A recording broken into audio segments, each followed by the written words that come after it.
I'm very excited. We're going to bring back our very own special moderator, Seth Rudetsky, with the one and only Bebe Neuwirth.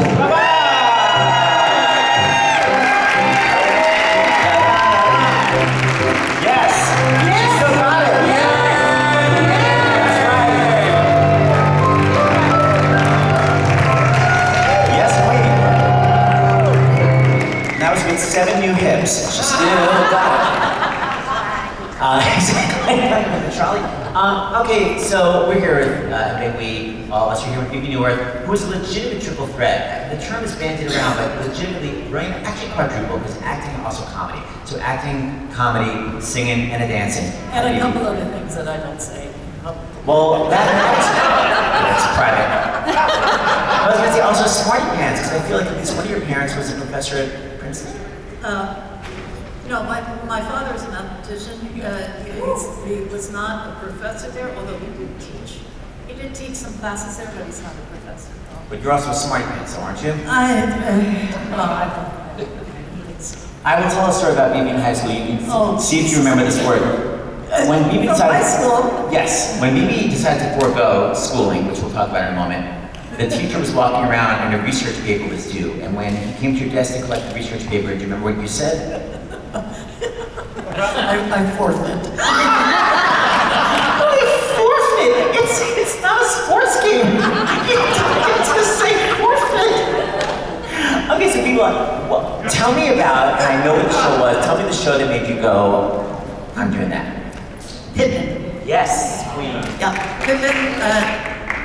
Excuse me, I saw Pippin when I was 13 years old, and I grew up in New Jersey, and I had a friend take me into New York City, and we sat way up in the gods, and I saw Pippin, and I'd only seen maybe one other musical live before that, a couple of years, 2 years before I saw my very first musical, which was Hair. Wait, did you know that was my first musical too? Yes, we've gone over this. That I actually don't remember. Wait, I don't remember that. We both saw our first Broadway musical. I was nude for the next 2 years. You also. Wait, Bebe, I don't remember that. That's so great. But that didn't make you go. No, I was 11, and I went, what is happening? No, so 13. So first big Broadway show, and second big Broadway show, and I just saw. I loved it.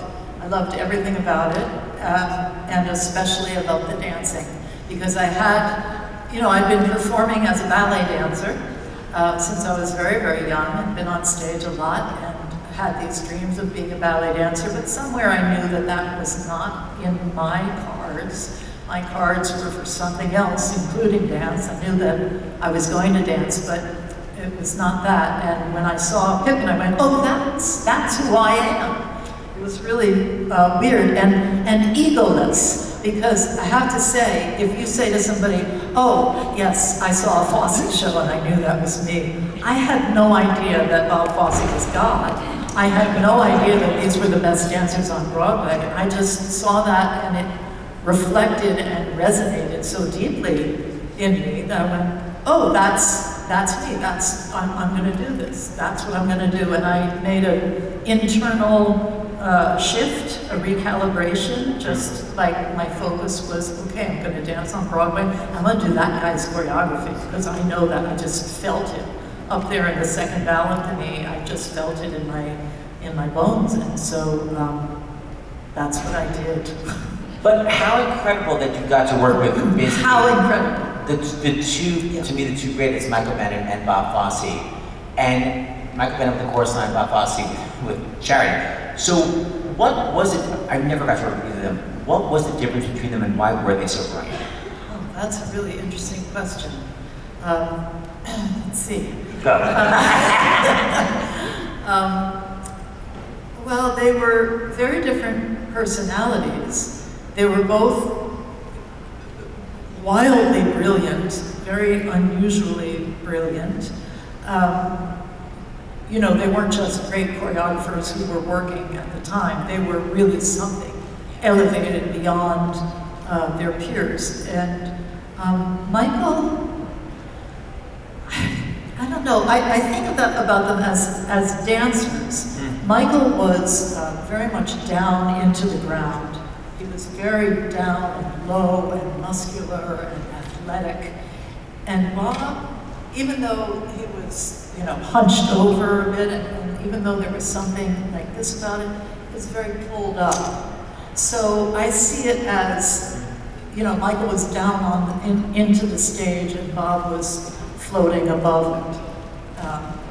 That's completely abstract, and it's a very hard to say, but as artists, I don't know, they were both similar in that they were both seeking the truth.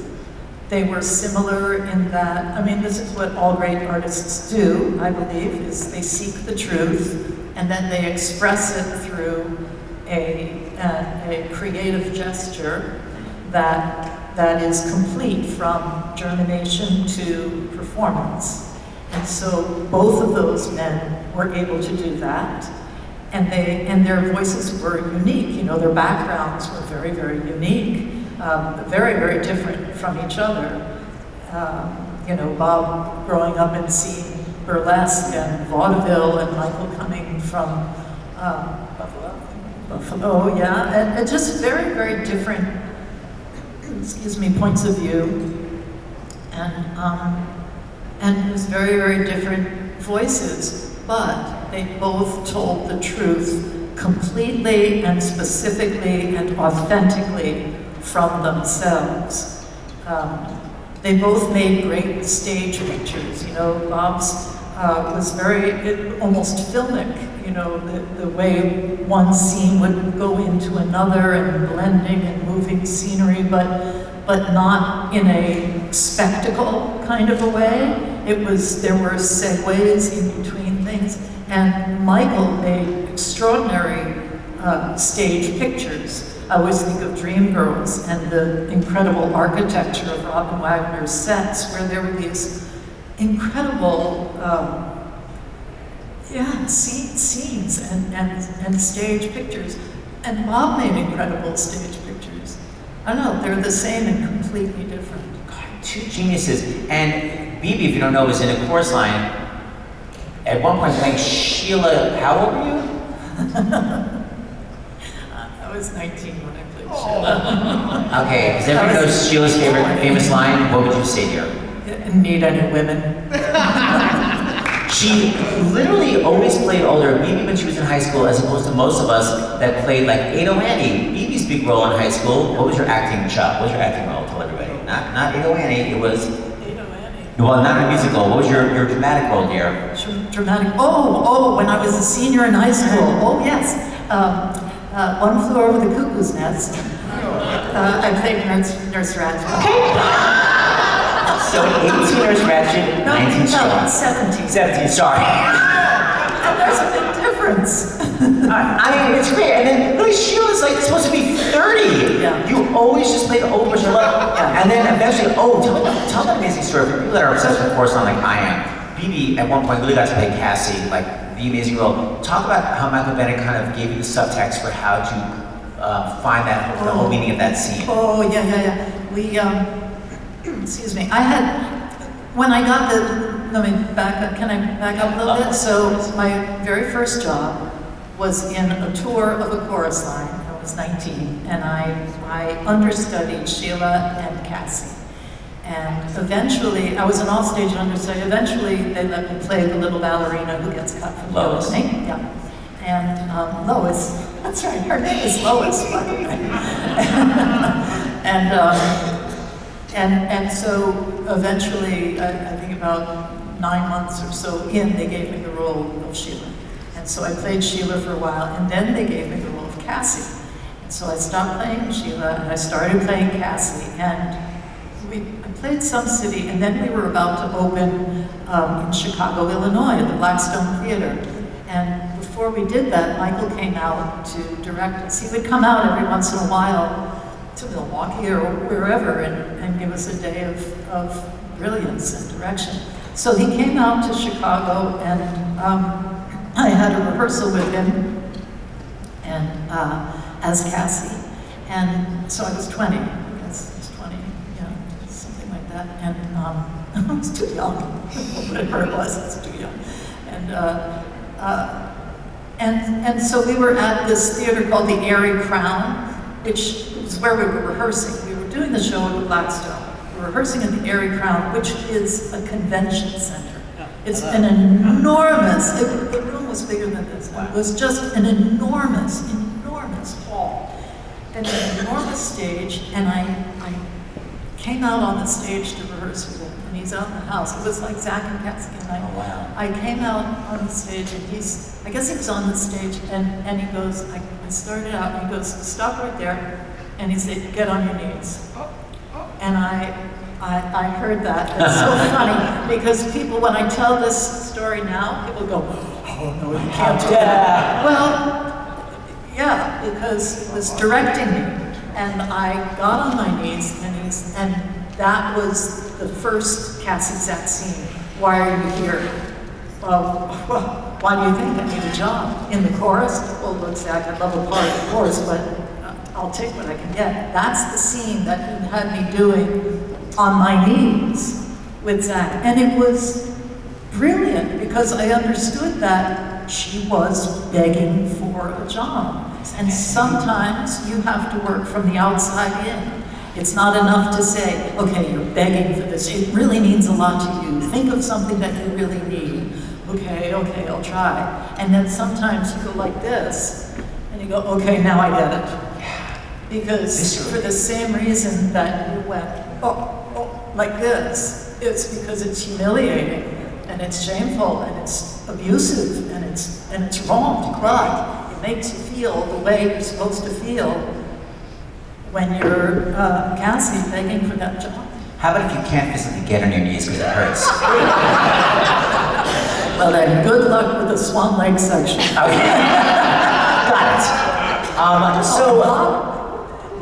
it. Bebe was doing, I call Bebe like no Jewish, was doing Sweet Charity, and unlike many Broadway people who basically are clamoring to get a TV job, I know you were offered Cheers, maybe an episode, a couple. So how did you decide to do it? And I feel like Bob Fosse had something to do with it.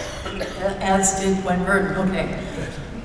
So I'm doing Sweet Charity. We did Sweet Charity. The revival of Sweet Charity with Debbie Allen was, we started in Los Angeles, and we played in San Francisco. And then we had 4 months off while Debbie was finishing her last season of Fame on TV. So we took off 4 months, and then we started up for Broadway in the spring. And so during those 4 months that I had off, I thought, okay, well, I guess I have to be in Los Angeles now. So I was in Los Angeles, and I got an audition for one scene in one episode of Cheers. And I don't know that I'd ever seen it. Now this is, the show had only been running for like a year or two or something, so it was early on. My parents were like, oh, it's a really funny show.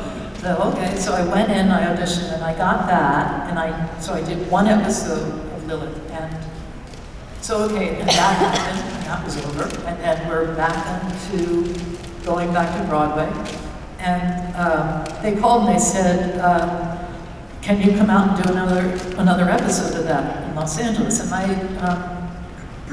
my contract held that I could go out and I could do it again. They would add it on like a snow day, which probably doesn't make sense if you're from Las Vegas. It's a snow day. They would call school off and then add a day at the end of the year. Okay, so that's what I did. So I went out and I did an episode of Cheers for a week, and then I came back to Broadway and went back to work. And I was sitting backstage with Michael Rupert. Michael Rupert was playing Oscar, and we used to sit backstage during the Frug and just kind of chat quietly. And he said, what are you going to do when they ask you to be on that show full time? I said, no, they're not going to do that. He said, well, they are. I said, no, they're not, don't be silly. He said, they're going to ask you to be on the show. And I went, I don't want to be on TV. That's not what I'm doing. I'm dancing on Broadway. The only person that's ever said that. And so, cut to, then Cheers making an offer. I'm very fortunate. They made an offer, and they wanted me to be a semi-regular. You know, I would do like half the episodes. And I was really in a quandary because I was doing what I wanted to do. I wanted to dance on Broadway. I was dancing on Broadway. I was playing Nicky Pignatelli in Sweet Charity, learning choreography from Wenver, being directed by Bob. I mean, this was everything that I ever wanted. It was So you go on as Charity because you're the cover.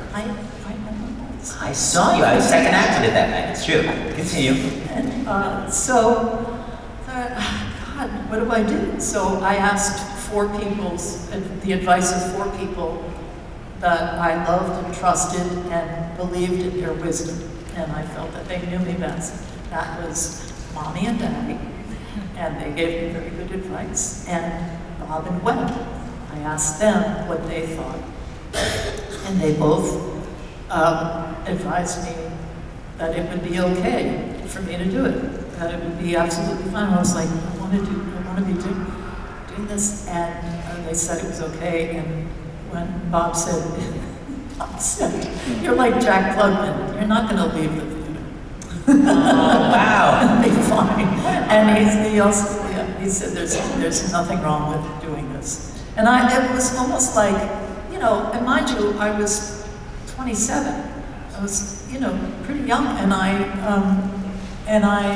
it was almost like I wanted their advice and also their permission. Yeah. In a way, like I'm not sacrificing myself. Also, I don't know if you and I have ever talked about this. This was in the, going into the late 80s, when the business model, let's say, of Broadway was starting to shift. And there was a move to start casting, especially in leading roles, to cast people who were well known from television and film, especially television. And I thought, well, but I've worked my way up. I mean, I'm such a Capricorn. I work my way up the hill, out of the sea. I'm a mountain goat. I am one foot in front of the other. I'm doing this. I'm working hard. I'm very fortunate. I'm getting good parts. And look, I'm now playing Nicky, this fantastic supporting role in this. Well, I guess if Bob says it's okay, and Gwen says it's okay for me to do a TV part, I guess that means that I'll have that in my quiver, you know, in my arsenal. When I come back to Broadway, I will not only have, you know, has worked my chops. Yeah. But you'll have the name. And if that's what it takes to continue getting parts and doing good work, because it was always, for me, it was like, I just want to work and do good stuff. You know, I want to get to do good things. You know, like Nicky gets to do great stuff. And it really helps. And if people don't know who Lilith was, she was a very, very blank-faced girlfriend/wife of Frasier. And the amazing news is, and I have a little clip, Bebe did get to shred her stuff in a performance. So if we can take a gander at this clip, here we go. What are you? Karaoke. Oh. A little sound. Hold on. We're gonna go back to the sound. Oh, me glaring. Hold on. Horrible body position. He said, look at his eyes. He's willing the video. Sound. I need you. Hold on. I hear singing and there's no one there. He's got a great voice. I smell blossoms between my hair. All day long I see you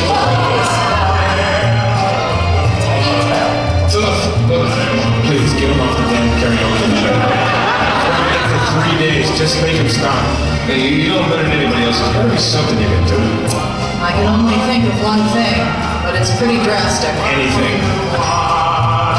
I wonder why.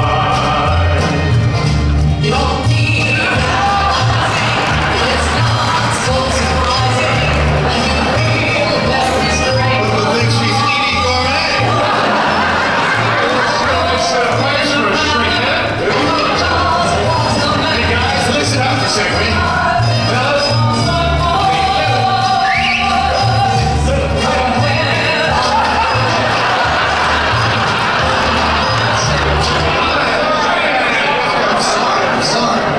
Always leave them wanting more.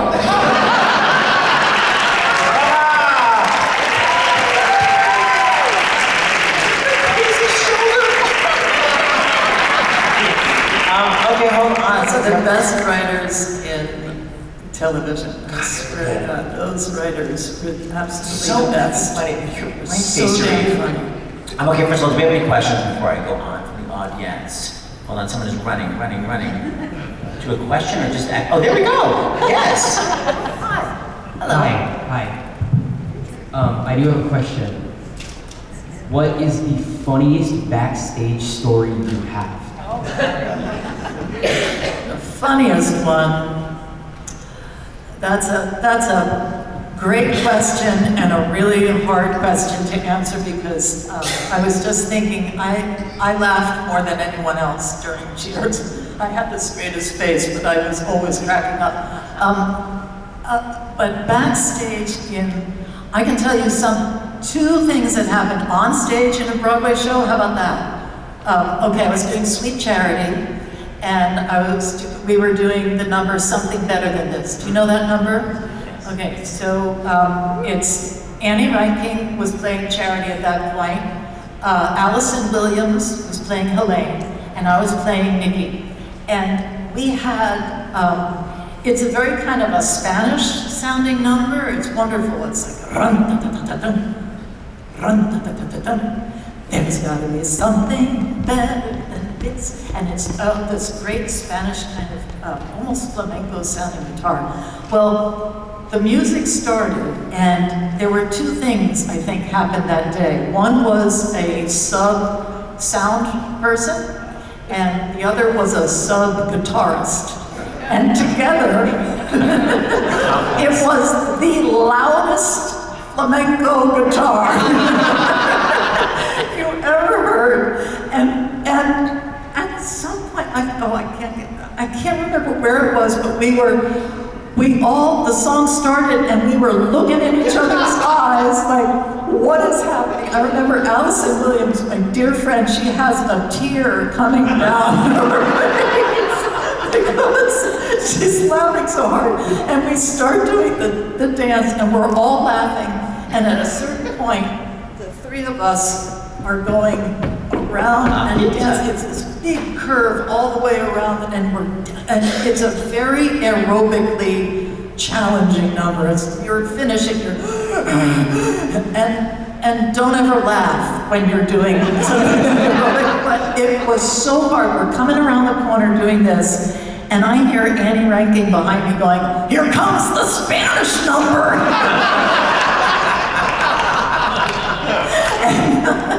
The laugh started again and we were gone. Absolutely gone. Through the end of the number, through Herman coming on and telling us to get our butts back out in the dance hall.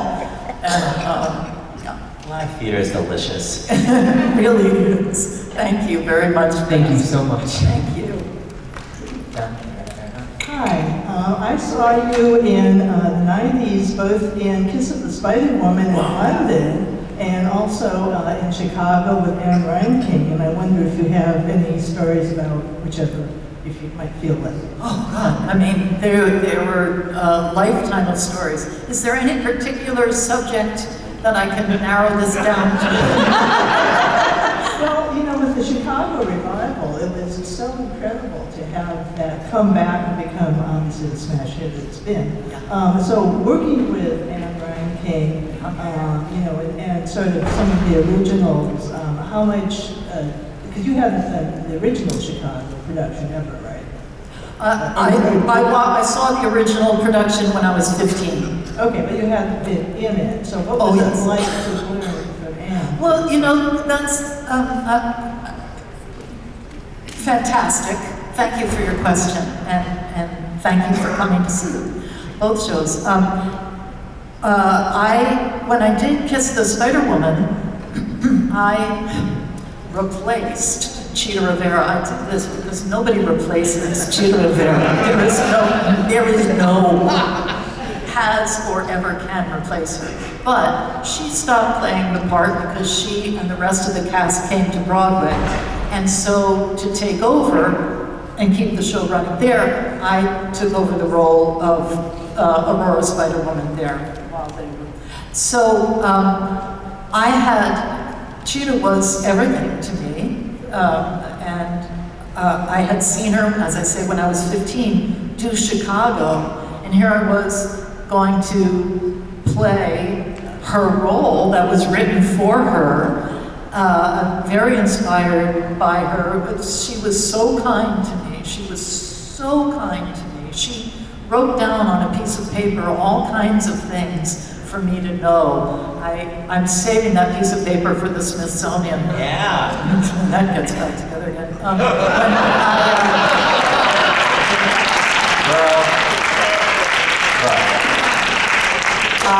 But there, I walked into the dressing room at the Shaftesbury Theater one day, and she had a piece of paper and a pencil, and she said, "I'm writing down everything I know that they don't know." Which, you know, you could fill an encyclopedia with what she knows. But she was so kind and so generous that she wrote down, "Watch out for that shin buster when you come stage right. Come around to here and do this. Make sure that when they fly you," it was all these things that nobody else knew except her. So she was, like I say, everything to me. And then I got to play her part in Chicago at Long Beach Civic Light Opera in Southern California when I did the show with Juliette Prowse, and Annie Rankin choreographed that. So there was a history and a through line, and it's really a blessing. It's been a blessing in my life to have that through line with Cheetah and the parts she's created. I would say if it wasn't for her, it wouldn't have worked, because she made all these spectacular roles. And then Annie was my dear, dear, incredible friend and just a beautiful artist to work with. And before Spider-Woman, didn't you cover the poem The Gang? Anita? Tour, Yeah, they did too. Thank you. I'm just saying, there's a long line of cheers. I just have to remind her on the resume with my choreographic skills. Thank you. Just saying. Thanks. I hope that answers your question. Thank you so much. Well, I'll admit this isn't so much a question as a long overdue thank you. I was living in London when, so I saw Cheetah first do, and then saw it with you when my mother had come to visit me. And the very next day we went to see a preview of Patti LuPone in Sunset Boulevard. Oh, yeah. And we were standing outside waiting to go in, and you pulled up in a black cab, and you jumped out with flowers for Patti and a card that you got from the florist. And you started saying, "Does anyone have a pen?" and my mother said, "I have a pen, Miss Neuwirth." And then she said, "Can I write?" You said, "Can I write on anyone's back?" And I said, "You can write on my back." And so you wrote a card to Patti, and then my mother and I had just addressed a postcard to my father, who had such a crush on you on Cheers. And we said, "Miss Neuwirth, if you have just a moment, could you sign this for my father?" And you did. You autographed it to my father, Jerry, and then we sent it to him back in California. And thank you so much for doing that. Thank you so much for telling me that story. I have such a sieve for a mind. It's a foggy memory, but thank you so much for reminding me. And that's why her parents separated.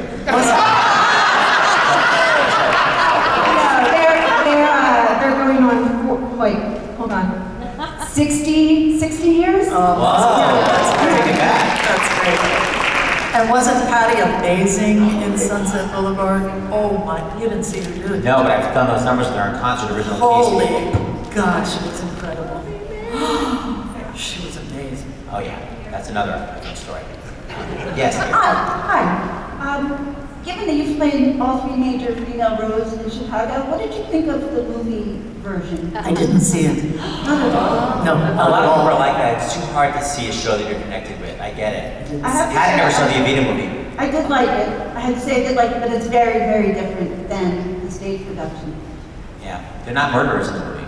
Just kidding. Totally changed the plot. They had to clean it up for Hollywood. Did you know that if you go to catapults for Broadway shows, while they're herding you in the alley, people tend to be singing the chorus line songs? No, I didn't. I hope I get it, rings out so many times. Stand in that Oh, that's alley funny. and get into the area. Oh, I did that.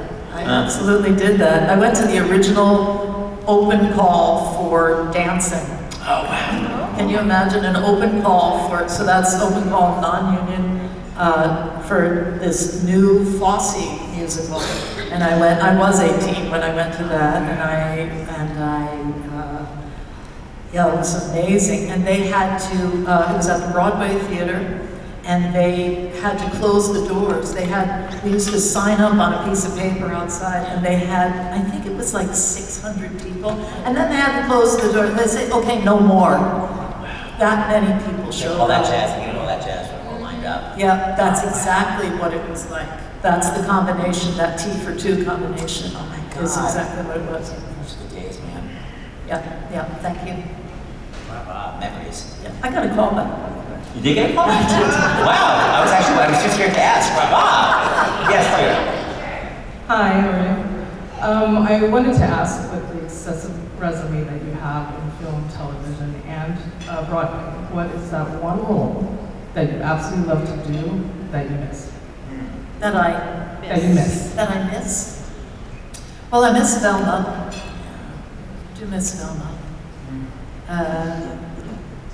I loved a lot of the parts that I played. I loved Velma. I loved Nikki. Sassy sidekick. What about Upstairs and Nobody Else? You're so Upstairs and Nobody Else. That's a comedy review. So it's a comedy review directed by Martin Sharman. I would say Velma and Nikki are the ones that I miss the most. One thing that I miss about Velma is, well, she cracked me up. I just think it's the funniest part. She is so funny.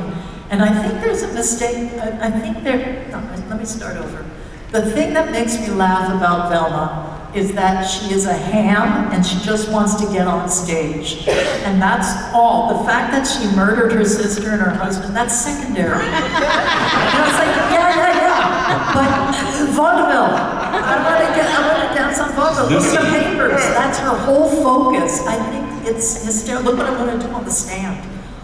I got this great bit. I think she just makes me laugh so much. Because it's a part of her and all of us, you know. Yeah, and you know what's really interesting is when I was doing Chicago, I would get a lot of letters from people who had seen the show, and it seems like a noticeable majority of the letters came from girls who were in the 13 to 15 range, 13 and 14-year-olds, a lot of girls in that age. And I noticed it eventually, because it was, and I thought, I bet it's because they relate to Velma, because Velma is trying to, she starts out the show, she's on top of the world, she's the star of the cell block. And then this girl comes in, and what the hell? This girl comes in and she's getting all the attention. What about me? And I think that, at least maybe I'm revealing a lot about myself, but I think when we're 13 and 14 years old, regardless of where our status, we're saying, what about me? And how come her? And I think there's something in there, and she makes me laugh. But I do miss the athletic dancing that I got to do. And that elevator at the beginning. Before we go, maybe I know for the audience, thank you for that question. Before we go, because we're talking about something better than this, and we're talking about Cheetah, I have a little 2-minute clip that we can close with if you watch this. This is Bebe with 2 other brilliant dancers. Let's take a gander at this. Donna McKechnie in the middle. I'm getting out too, baby. What did you do? I don't know, just got me out of here and I'll figure it out later. There's gotta be some life cleaner than this. There's gotta be some good reason to live.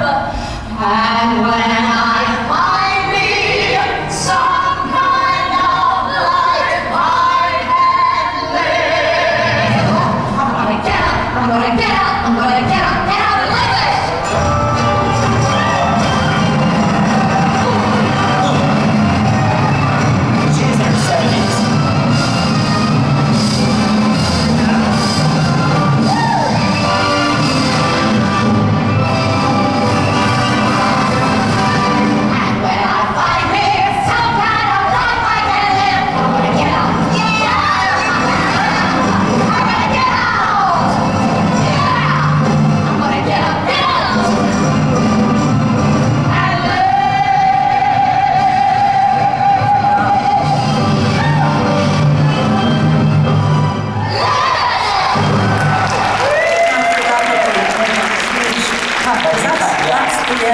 number. Yeah, That's a whole long number happens before that. That's like. But holy cow, that's a fussy brilliance. All right, everybody, let us please help thank the Triple Threat Tony Award winner herself, 2 times Tony Award winner.